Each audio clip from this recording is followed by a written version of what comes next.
suis Camille Moreau, je suis docteur en philosophie et bienvenue dans l'ABCDEROS, l'abécédaire des roses qui déshabille le langage.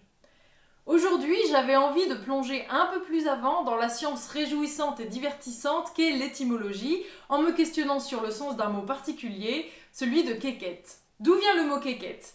L'étymologie n'est pas une science exacte, c'est une science d'interprétation. Et comme toute science d'interprétation, il y a des divergences entre les spécialistes. Pour quéquette par exemple, voici les différentes origines qui ont été répertoriées. Dans le dictionnaire d'argot de 1901, écrit par Aristide Bruant, oui, le même Aristide Bruant qui a été peint par Lautrec, le même qui cherchait fortune autour du chat noir. Dans ce dictionnaire donc, l'origine du mot quéquette est mentionnée comme étant probablement une formation enfantine sur le radical expressif quic, qui évoque quelque chose de pointu. Plus tard, en 1920, Lazare Sénéan propose une autre interprétation. Oui, Lazare Sénéan, je n'invente rien, apparemment pour être étymologiste, il faut un patronyme romanesque. Dans Le langage parisien au XIXe siècle, facteurs sociaux, contingents linguistiques, faits sémantiques, influences littéraires, il forme une autre théorie. Il ne suffit plus cette fois d'évoquer quelque chose de pointu, mais d'une forme courte de bistoquette, terme lui-même dérivé du verbe bistoquer, qui en 1920 signifiait faire l'amour. À cela s'ajoute le suffixe et, qui désigne quelque chose de petit ou de sympathique. Le terme bistoquet aurait d'ailleurs donné à la fois le mot bite et le mot quéquette, donc deux pour le prix d'un.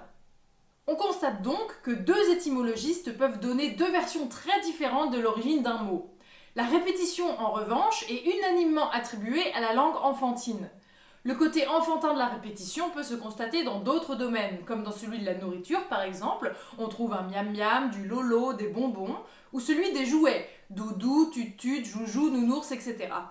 Dans le domaine sexuel ou génital, la répétition se constate souvent avec des mots comme kiki, kékette, zizi, zézette, néné, etc. Ce côté enfantin de la prononciation avait auparavant une influence sur le sens du mot.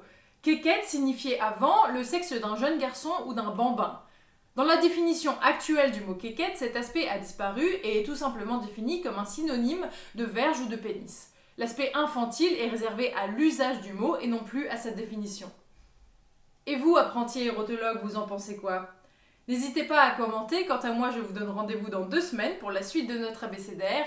D'ici là, que le plaisir soit avec vous.